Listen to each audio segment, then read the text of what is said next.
اللہ تعالیٰ فرماتا ہے والیتاما والمساکین، یتیموں کے ساتھ اچھا سلوک کرو، مسکینوں کے ساتھ اچھا سلوک کرو۔ یاد رکھو کہ یہ دو ایسے اہم مقامات ہیں، یہاں ہمارے ایمان کا احتساب ہوتا ہے۔ یتیموں کے ساتھ تمہارا جو سلوک ہے یہ تمہارے کیریکٹر بتاتا ہے، تمہاری تربیت بتاتا ہے، تمہارے اخلاق بتاتا ہے۔ مسکینوں کے ساتھ جو تمہارا رویہ ہے یہ تمہارے اخلاق بتاتا ہے، تمہاری تربیت اور تمہارے اعلیٰ خاندان کا اس میں ثبوت ملتا ہے۔ کچھ لوگ جو آج کے پیسے والے ہیں، یعنی رات میں ہی امیر ہو گئے اور آج پیر پھیل گئے، ان لوگوں کی عادت یہ ہوتی ہے کہ وہ مسکینوں کو اور غربا کو بہت ہی نیچی نظر سے دیکھتے ہیں، اور یہ تو سٹیٹس بنایا گیا ہے، یہ جگہ تو غریبوں کے بیٹھنے کی، میں یہاں نہیں بیٹھتا، یہ کرسی بالکل غریبوں کی دکھ رہی ہے، ہر ایک کو الگ کر کے رکھا۔ یاد رکھو میرے آقا صلی اللہ علیہ وسلم نے فرمایا بدأ الاسلام غریبا وسیعود غریبا۔ حضور فرماتے ہیں اسلام غریبوں سے ہی شروع ہوا تھا اور غریبوں میں ہی ختم ہو جائے گا۔ آخر زمانے میں اسلام غربا کے پاس رہے گا، مال والے تو کسی نہ کسی کی خوشامدی کرنے میں ہی لگے ہوں گے۔ وہ غربا ہی ہیں جو میرے آقا کو یاد کرتے ہیں۔ غریبی کو مذاق نہ بناؤ اور کسی بھی غریب کو کمتر نہ سمجھو۔ ایک بات یاد رکھنا، اللہ رب العزت کے فیصلے بڑی حکمت کے ہوتے ہیں، بڑی حکمت کے ہوتے ہیں۔ اس نے سارے بندوں کے ساتھ انصاف کیا ہے کہ نہیں عقیدہ آپ کا؟ لیکن سوال یہ آتا ہے اگر اس نے سب کے ساتھ انصاف کیا ہے تو کچھ کو بہت پیسہ دیا ہے اور کچھ کو نہیں دیا ہے، کیسا انصاف ہے؟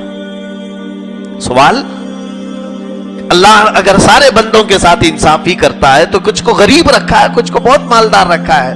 میرے عزیز، یہ اللہ کے فیصلے ہیں، اللہ کے فیصلے سنو۔ اس نے انصاف کیا ہے، جن کو یہاں غریب رکھا وہاں بہت امیر کرے گا، اور جو یہاں امیر ہیں وہاں غریب ہو جائیں گے۔ فیصلہ برابر ہو گیا، انصاف صحیح ہو گیا۔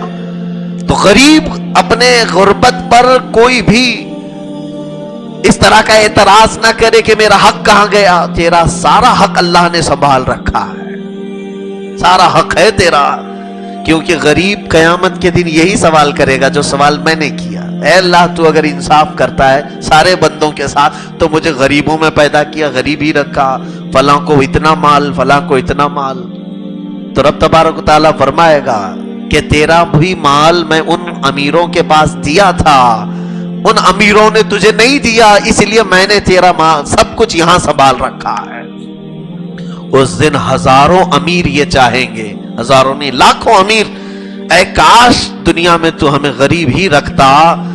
جو دولت وہاں قیامت کے دن مولا دے گا وہ جنت کی شکل میں دے رہا ہوگا، جنت کی شکل میں مل رہی ہوگی، اور اعلیٰ منصب وہاں مل رہے ہوں گے۔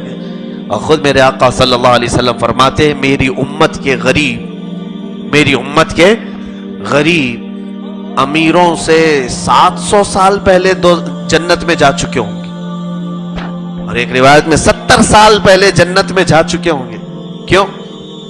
اس کی ایک مثال میں دیتا ہوں۔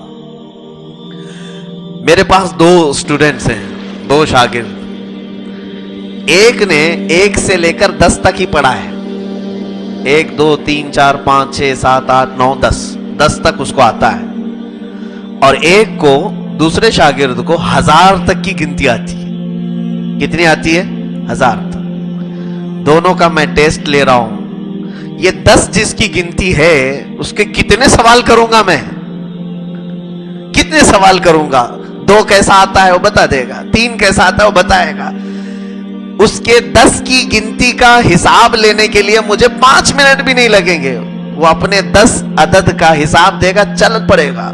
اور جو 1000 کی گنتی جانتا ہے اب اس کو میں الگ الگ انداز سے پوچھوں گا، ایکڑا کیسے آتا ہے، دہائی کیسے آتی ہے، سینکڑا کیسے آتا ہے، یہ تمام سوالات تو کہ 100 میں کتنے زیرو ہوتے ہیں، 1000 میں کتنے زیرو ہوتے ہیں، اور 999 کیسے لکھا جاتا ہے، اس پر تو 1000 سوال ہو سکتے ہیں، اس کے تو 10 ہی سوال تھے۔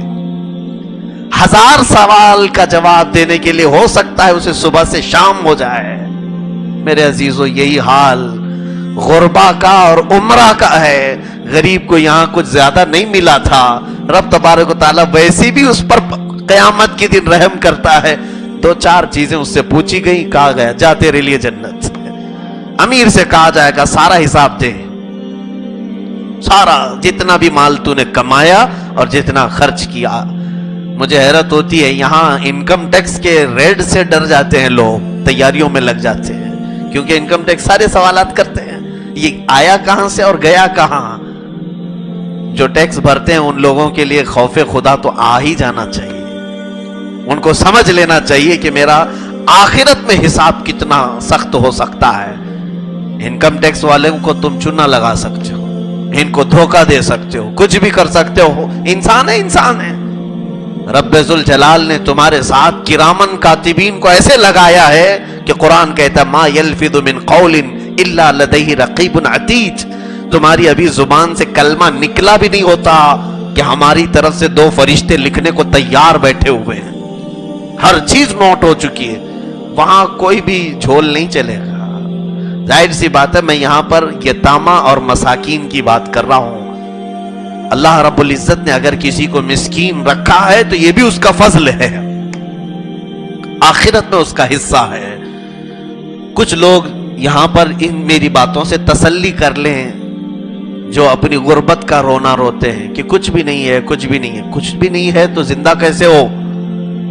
اللہ نے تجھے زندہ رکھا ہے, کھلا رہا ہے, پلا رہا ہے, کپڑے پہنے ہو, شکر کرو. تمہارے حق میں یہ اگر بہتر ہے تو اللہ رب العزت تمہارا آخرت میں بہت بڑا حصہ رکھا.